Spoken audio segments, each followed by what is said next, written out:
The girl came off the westbound stage in the dead hush of sundown, dust clinging to her hem and cheekbones sharp with hunger. She had no bags, only a bundle wrapped in flannel that she held to her chest with both arms. Her boots were too big, a man's pair worn near through at the toes, and her eyes were too watchful for a woman arriving to marry. The town was called Claymore, tucked deep in the Arizona territory where scrublands broke into canyon ridges, and the law carried a badge only because it also carried a gun.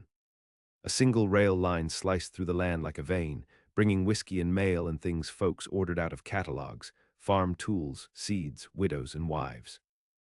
Her name was Mariana. The name in the registry said Miss Mariana Holt, though her birth name had been something else, something Apache and almost forgotten.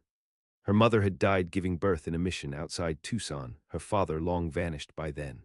Mariana had been raised by nuns and scraps, learning to hide her color, flatten her vowels, and swallow her blood whenever it rose. She had answered an advertisement that read, "Christian rancher seeks God-fearing woman age 1825 for marriage, must be of clean stock.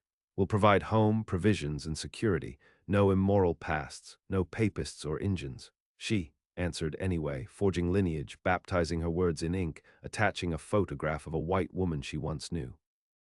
The man who had placed the ad was called Elijah Cutter. 40, widowed, said to have 1,000 head of cattle and a bad eye from the war. He sent back 2 lines, "You'll do. Stage ticket enclosed. Be prompt." That had been 6 weeks ago. Now standing at the Claymore depot, Mariana squinted toward the horizon where smoke marked the last of daylight. Her skin itched with sweat and fear.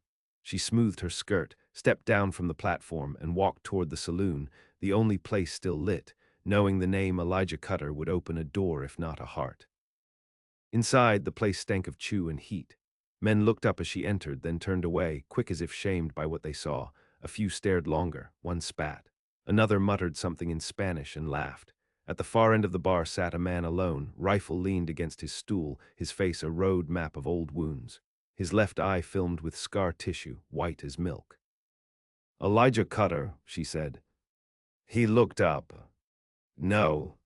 A silence cracked the air, sharp as bone. A wiry man near the center, with a curled mustache and towny hat, stood slow. "Elijah's dead," he said. "Throat cut outside Prescott. Been near 3 weeks. Who are you?" She told them. Someone laughed. Another stood. "Half-breed bride," one said. "He ordered a mongrel and died for it." She tried to speak, but her mouth was dry. She saw the danger bloom like gunpowder. Too many men, too much drink, no law in sight. The air turned feral. A bottle crashed behind her. "She's not staying," a man growled. "Can't stay. Whore's trying to pass." Then the man at the end of the bar stood, slowly, taller than the rest. Older too, with a rifle that looked like it had stories to tell. "That's enough." His voice was cold, final, the kind that came from killing, not speaking. The others hesitated, looked him over, tried to gauge what he'd do. No one reached for steel, not yet. Mariana didn't breathe. "You aiming to defend her, Cade?" the mustached man asked, not laughing now. The man's name was Cade Bennett, ex-Confederate scout, sometime bounty hunter, and the sort who only came to town when something needed done that couldn't be asked outright. "She's under my roof now," Cade said. "You got a problem, bring it to me." He picked up his rifle and started toward the door. Mariana didn't move until he looked back. "Well," he said, "you want to live or not?" Cade's cabin was 10 miles west of Claymore, past the bones of a mining town, and over a rise that looked down on brushland like scorched wool. They rode in silence, Cade on a clay-colored Mustang, Mariana behind him on a mare he'd borrowed off a drunk ranch hand. The wind was dry and sharp, flaying the skin off your lips if you didn't know to keep them closed. It was dark by the time they reached the cabin, a single-room structure with a tin roof and shuttered windows. The inside smelled of wood smoke and jerky. There was no bed for her, only a pallet on the floor, but it was clean. "You're lucky I was there," Cade said after a long silence. "I know. Claymore don't want you, you understand that. I didn't come for them." He studied her face. She had the look of someone who had learned not to flinch, even when she should. "Why'd you lie to Elijah?" he asked. Because I had to. He didn't ask what she meant. Some truths didn't need unpacking. He handed her a blanket. You can stay the night. After that, I'll take you south. There's a mission near the border. They'll hide you if you work. She didn't answer. Cade lay back in his own cot, rifle beside him. Outside, the wind began to scream. At dawn, she was already up, boiling water for coffee and cleaning out the fireplace like she'd been doing it all her life. Cade sat on the steps, watching her from behind the rim of a tin mug. "You got Apache blood," he said finally. "Yes." "You hide it well." "I've had practice." "And the name Mariana Holt." She shrugged, sounds like a preacher's wife. He studied her again. "Why'd you come all this way? Couldn't you have stayed where it was safer?" "I wasn't safe anywhere." Her voice was flat, not angry, not begging, just true. Cade stood. "I got work, fences need checking. You stay put, don't open the door." She nodded, he left. He was gone 4 hours. When he came back, the door was open, and she was sitting in the dirt with a knife in her hand and a rattlesnake coiled dead at her feet. "Came out from under the shed," she said, holding the blade steady. Didn't wait to ask. Cade stared at the snake, then at her. "You ever kill a man?" he asked. She looked up, "Not yet." That night Cade sat by the fire and whittled a stick, watching the flames. Mariana sat opposite, still as prayer. "I was paid to kill you," he said, "before I knew who you were." She didn't speak. "Elijah had enemies. Some of them thought you were bait, that you came here to inherit." She raised her eyes. "And did you believe that?" "No, but I took the job." "Why didn't you finish it?" He tossed the stick into the fire. "You looked me in the eye." In the hills above Claymerrow, men were gathering. Elijah Cutter had debts unpaid and a will unfulfilled. And word was, his last letter had named his bride-to-be as sole inheritor of his land. And if she lived, she'd own water rights half the territory wanted. Men were coming, blood would follow. Mariana had survived this far by hiding. Now she would have to learn how to fight. The first sign was the boot prints. Cade found them at the edge of his southern boundary, too deep for ranch hands, too wide a stride for cow thieves. 4 riders, maybe 5, moving careful along the arroyos, keeping to shade and silence. He didn't go back to Mariana right away. He watched from a rise until dusk, then swept over the trail with cedar branches to cover what they left behind. Back at the cabin, she was loading wood into the stove, quiet and watchful. "We have a day," he said, "maybe less." She straightened. "Who?" "Men who don't want you breathing." Mariana didn't flinch. She moved to the shelf where she kept the blade she'd used on the rattler. Cade noticed her hand was steady now. "They coming to kill me or run me off?" "Don't know, maybe both." She looked at him, her eyes black in the firelight. "Will you help me stay?" He studied her like a map, drawn in blood and smoke. "Only if you're ready to make the cost worth it." "I am." By sunrise, Cade had her shooting. She handled a rifle before. He saw it in the way she held her breath, the way her cheeks settled into the stock, but she needed hours to sharpen her aim. She hit tin cans at 20 paces by noon. By dusk, she was breaking bottles strung from posts, never blinking at the sound. Cade watched her with a strange quiet growing behind his ribs. She wasn't reckless. She didn't smile at the hits or curse at the misses. She just learned. In the evenings, they sat without speaking. He carved or cleaned his guns. She mended her skirt and boiled bones for stew.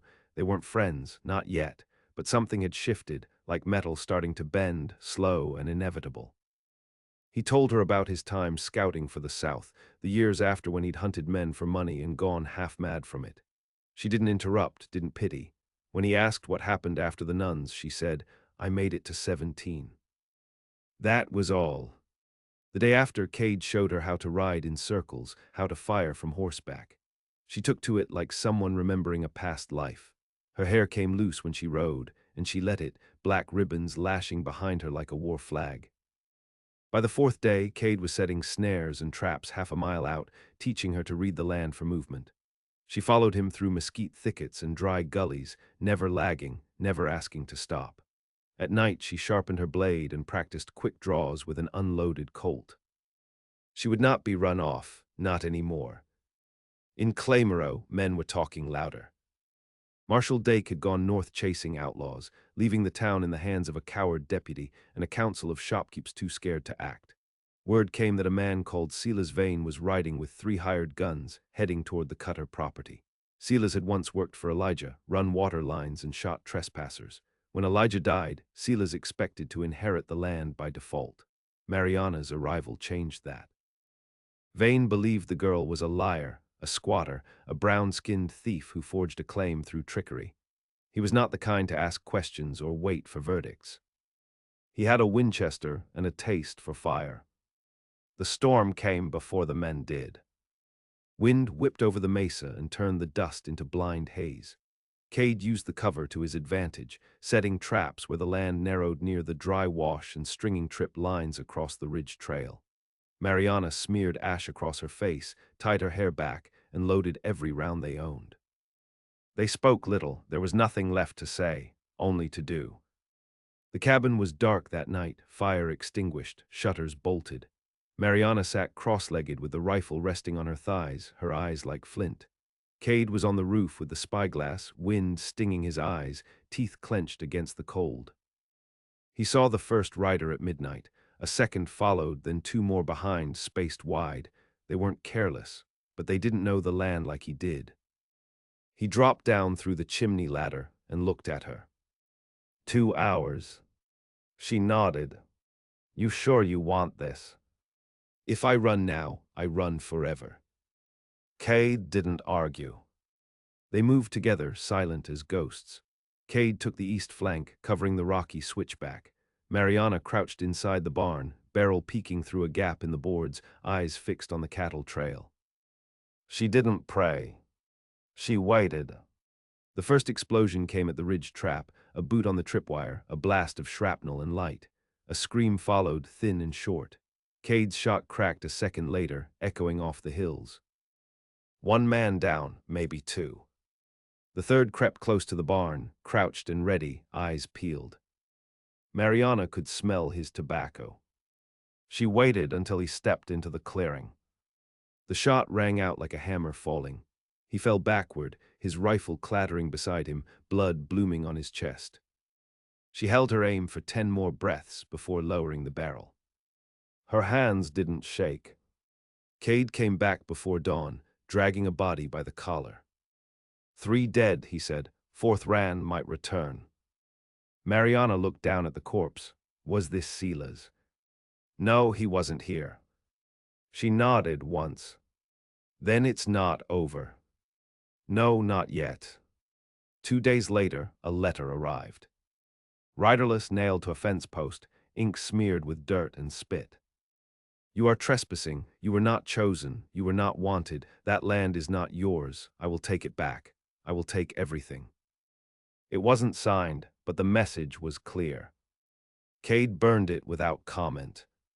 Mariana watched the flames eat it, then turned and began loading bullets into the belts she now wore across her chest. She had stopped hiding. From this point forward, she would claim. Rain came after 12 dry weeks, falling hard enough to cut gullies through the dust and swell the creeks back to life. Cade stood under the linta watching it soak into the earth, arms crossed, mind elsewhere. Mariana was inside, oiling her boots, checking the rifle for rust. They buried the last of the bodies in the western wash, marked with stones and nothing else.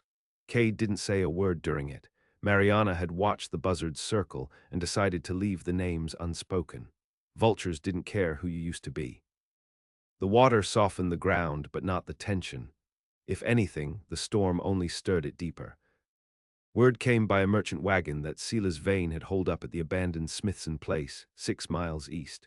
He'd brought 6 more men with him, all hired, all armed, and all promised a cut of the Cutter land if Mariana was gone within the week. They're making it a matter of blood, Cade said as he whittled down a new grip for her revolver. Mariana sat across from him, polishing rounds. Then we give them what they came for. The Smithson place was a ruin, roof caved in, chimney leaning like a drunk. But its high perch made it easy to see anyone coming, and the old root cellar gave shelter from rain or rifle fire. Cade scouted it at dusk, belly to the ground. He watched the men drink, curse, piss against walls. Saw Silas emerge from the shadows, gray at the temples, hawk-like, mean in the eyes. Not a man moved when he spoke. That kind of fear only came from long practice. Back at the cabin, Cade spread a rough map on the table. He tapped the Smithson Ridge. They're watching for an attack, not a thief. Mariana raised a brow. So we don't fight, Cade said. Not yet, we take something first, something Silas needs. What's that? His pride. 3 nights later, 2 of Silas's horses turned up dead. Throats slit clean, no sound, no struggle. The next morning, a rider from his crew limped into Claymerrow with buckshot in his leg and a story about shadows moving through mesquite and hands too fast to see. Claimed the ghost of Elijah Cutter was haunting his land. Folks in town laughed, but not loudly. They remembered what they'd said about the girl. Silas sent 3 men to burn the nearest windmill. They never came back. Cade had taught her how to wait until they drank, how to pick them off as they pissed in the dark. She learned how to dress in ash and carry a knife between her teeth. He let her strike first. He watched her return blood-soaked and silent. She's a witch, one of Silas's men whispered before he left in the night, never to return. Claymerrow began to shift. A few wives came by the cabin with bread and silence in their hands. One old rancher dropped off a bag of oats and looked away when Mariana opened the door. They didn't apologize for how they'd first received her. They didn't speak at all, but food was food. And a woman defending land, regardless of blood, was a story even the cowards could admire from a safe distance. Mariana kept her head down and worked. She built a blind on the north hill, reinforced the barn, dug a second root cellar behind the cabin, deeper than the first. She fashioned a sling to carry extra rounds under her dress and learned to ride without a saddle, knees clutched tight, rifle balanced across her thighs like a second spine. Cade said little, but his eyes followed her with a flicker of something unspoken. She reminded him of men he'd ridden with who didn't live to be 20. But she was no man. She was something harder. Silas tried parley first. He came alone, hands visible, no rifle, hat off. Cade watched from the porch as the man approached, mud on his boots and venom behind his teeth. Mariana stayed inside, eyes on the sights through a shutter crack. You've made your point, Silas said, but this land was Cutter. He had no right leaving it to a half-breed. Cade said nothing. She's a fraud. Still nothing. She's a disease. Cade stepped off the porch. You done. Silas sneered. You think hiding behind a skirt makes you righteous. No, just smart enough to know what she's worth. Tell her this, if she's still breathing by next week, I'll come with fire. Cade turned his back on him. Then come ready to die. They didn't wait for the week to pass. 2 nights later, fire lit the northern fields. Flames raced across the dry grass, heat slapping the sky like thunder. Mariana and Cade rode out with wet rags over their mouths, shovels in hand, beating at the blaze until their arms went numb. Cattle screamed in the dark, smoke blinded, embers rained like iron hail. They saved what they could, lost 20 acres, 2 heifers dead, the barn survived barely. In the charred dawn, Mariana stood on blackened soil and looked at the ruin. Ash smeared her cheek. Cade stepped beside her. They'll think they broke you. Mariana raised her chin. Then they don't know how I was made. She struck that afternoon. Rode alone, wind in her teeth, eyes narrowed against grit. She found the youngest of Silas's men pissing behind the general store, gun holstered, mouth open. Her knife went in clean, twisted once. She left his body with the word wife carved into his chest. It was no longer defense. It was war. Silas came at dusk with 4 riders and torches in their fists. Cade was waiting in the ravine. He dropped the first with a gut shot, the second with a headshot that turned the man's hat into shreds. Mariana took the third. The fourth dropped his torch and ran screaming. Silas pulled back, fast, furious. She didn't chase. Not yet. Instead, she went into the cabin, cleaned her blade, and opened Elijah Cutter's last letter. The one Cade had found sealed among his belongings weeks ago, but hadn't dared read. It was short. To my bride, if they come for you, stand your ground. I've done wrong, but this land is clean now.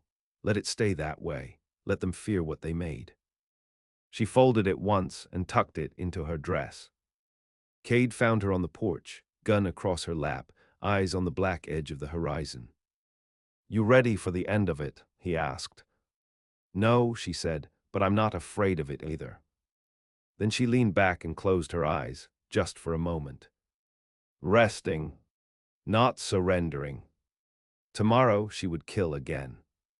They came with thunder in their wake. 6 riders, no warning, no pretense.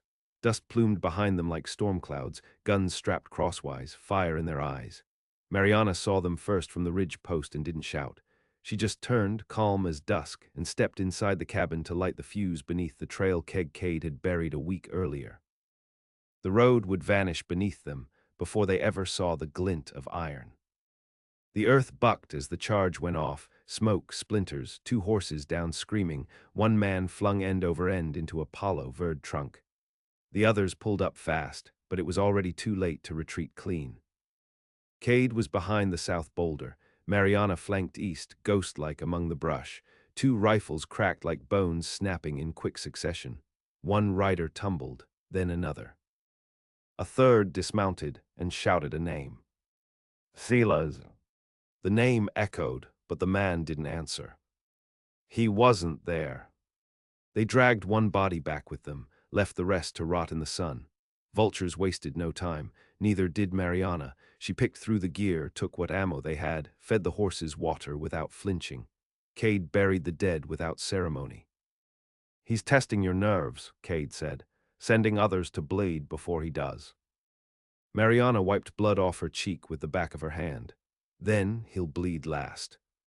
That night they slept in shifts. Cade dreamt of cannon fire and empty canteens. Mariana didn't sleep at all. She sat with her knees pulled to her chest, staring at the wall as if she could see through it into whatever came next. In the morning, she woke Cade with a single word. Mail. He blinked at her. What? She handed him a folded parchment with fresh ink. Delivered by rider, dropped at their gate like an offering or a curse. Cade opened it, read it once, then again. She's coming, he said. Mariana narrowed her eyes. Who? His sister. Her name was Mercy Vane, and she was nothing like her brother. She wore black gloves and a traveling cloak trimmed in faded lace, rode a bay mare like she was born on horseback. When she reached Claymore, she didn't ask permission. She walked into the saloon, unstrapped a rifle from her saddlebag, and laid it across the table with a name etched into the stock. Jonah Vane. Who here knows the girl who took my brother's land? She asked. They told her, not proudly, not with smiles, just the truth. Mariana. Half Apache, they added, as if it explained the world. Mercy nodded once. Good. Mercy didn't ride with Silas. She rode for him, a sniper in the war, sharp with both words and steel. She buried 2 husbands, 1 son, and never remarried. Her brother had been her last tie to blood, and she wore his death like a contract. She came to the Cutter land at high noon, unarmed, hair braided tight. Mariana watched her approach from the porch. Cade stayed out of sight, rifle already aimed. Don't shoot, Mariana said. You know her. No, but I think she knows me. Mercy stopped 20 paces out. I didn't come to kill, she called. Not yet. Mariana stepped forward. Why then? To ask you if it's true. What's that? That you were meant to be his wife, Elijah. Mariana didn't answer. Her silence said more. Mercy's eyes narrowed. He was a bastard, you know that. Yes. Then why take his name? I didn't. Then why fight for his land? Mariana's voice was flat, because it's mine now. Mercy nodded, the slightest shift of chin. And you'll kill to keep it. I already have.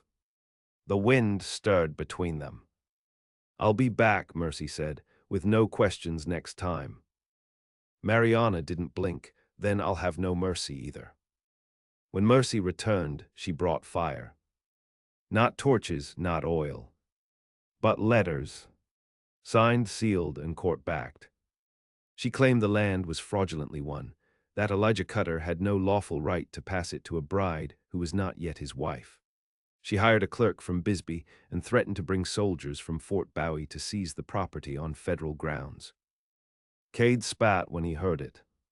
They'll strip it from you with ink instead of bullets.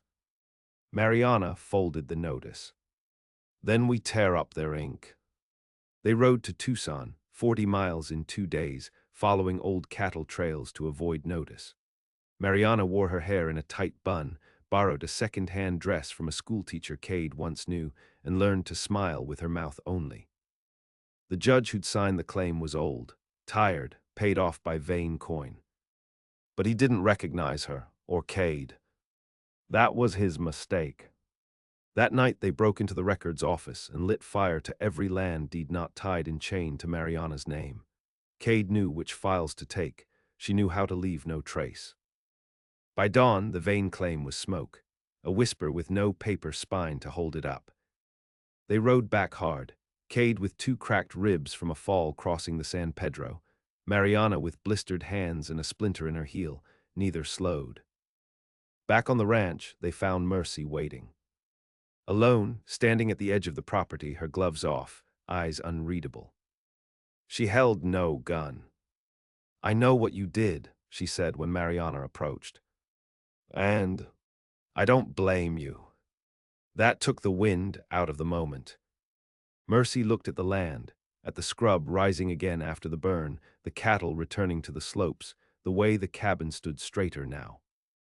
Elijah did you wrong, she said, but he did worse to the rest of us. I'm done fighting his ghosts. Mariana looked at her, unmoved. He's not the one we're fighting anymore. Mercy nodded. Fair. She turned to leave, then paused. You ever have children? No. Good, raise 'em wild if you do. Don't let the names bind them. And then she was gone. No threats, no letters, no return. That night Cade sat on the porch, while Mariana stacked ammunition near the door. You think she's done? He asked. No. But it's over. Not over, just quiet. Cade exhaled, slow. What now? Mariana looked out across the land, the stubborn grass pushing through ash, the scorched fence mended by her own hands. Now we keep it. And that was the hardest part. Not the fire, not the killing. The keeping. Fall came late, slow as forgiveness. The air cooled in the mornings, dry and sweet with mesquite bloom, the kind of breath that made you remember you were alive. Cade had taken to waking before the sun, drinking his coffee in silence, counting the days they hadn't had to kill anyone. 17 so far. Mariana didn't count them. She didn't trust peace that arrived without warning. Every step she took across the land was with caution, checking fence lines, scouting water levels, keeping eyes on the ridgelines. The quiet wasn't a gift. It was a warning disguised in calm. The land held memory like stone, and blood never dried all the way out of it. The official papers came in October. Delivered by a federal courier, wax-sealed, notarized by the territory governor himself. A full deed to the Cutter land, now registered in Mariana's name. No contest remained, no clause to revoke. The land and its water belonged to her. She held the parchment for a long time, not smiling, not crying. Just still. Cade stood near the door, arms crossed. It's done now, he said. Mariana looked up. Not yet. They buried the blade she'd used that first night, the one she'd held against the rattler and later against men. Dug a hole behind the cabin and marked it with a stone the size of a man's skull. She didn't say words over it, neither did Cade. It was just done. But she kept the revolver, carried it still. Keeping wasn't the same as forgetting. That winter, she built a second cabin. Higher up the slope where the wind cut harder and the sky felt closer. She cut the beams herself, set every board with care, and drove the nails until her fingers bled through the gloves. Cade offered to help. She refused. He watched her work and knew better than to ask why. She didn't tell him until it was finished. For someone else someday, she said, someone like me. He didn't answer, just looked out at the hills, his breath fogging in the air. Maybe he was thinking of the ones he'd buried. Maybe he was imagining the kind of world where girls didn't have to claw through flame to live. Maybe he knew such a world would never come. One night in January, after a snow that barely stuck, Cade sat across from her by the fire. "You could leave now," he said. "Go anywhere, start clean." Mariana looked into the flames. "I did start clean." He nodded once, then asked the thing that had hung between them for months. "Why did you stay?" She didn't answer right away. When she did, her voice was low and even. "Because I wanted to be seen, not hidden, not forgiven, just seen." Cade understood that more than most men ever would. They didn't speak for the rest of the night. In spring, someone came riding in. Not to kill, not to threaten. A girl, maybe 12, bone-thin and sunburnt, with a burlap sack and a black eye that said she hadn't slept anywhere safe in days. She didn't speak much, didn't say where she came from. She only said she heard a woman lived here who shot men and kept her own land. Mariana gave her stew and a bed and didn't ask questions. The girl never left. She followed Mariana through the days like a shadow, learning how to be a person again. Mariana taught her to ride, to shoot, to butcher a hog, to string wire between posts without slicing your palms. Cade carved the girl a slingshot and taught her how to use it. She carved his initials into a fence post when he wasn't looking. The girl never told them her name, so they didn't give her one. She would find it on her own, Mariana said. And when she did, it would be hers alone. Years passed like this. Not always quiet, but survivable. The ranch grew, fences reached farther. A few cattle stolen, a few taken back. Dry years, wet years, a fire that blackened the west slope, a flood that took out 2 bridges. Cade grew slower, walked with a cane, but still shot cleaner than most men half his age. Mariana grew harder, or maybe just deeper. Her voice lost its sharp edge and settled into something firmer. She no longer flinched when called a landowner. She answered letters from Tucson when they came, offered to buy the Claymore schoolhouse a new roof when the old one caved in. She still walked her land at dusk, still carried that same revolver, still kept her eyes on the hills. And when Cade died, quietly in his sleep, after a morning sharpening knives, she buried him under the largest cottonwood on the ranch. No preacher, no sermon. She built the marker herself, a post, tall and plain, with his initials burned into the top. Saibe. Underneath, a single word.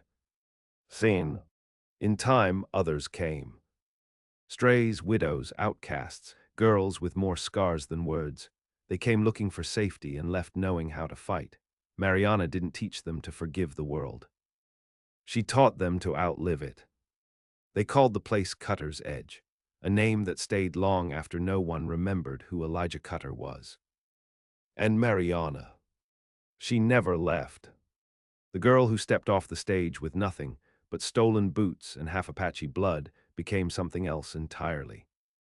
Not legend, not ghost, something sharper, something rooted. Not wanted once, but never removed.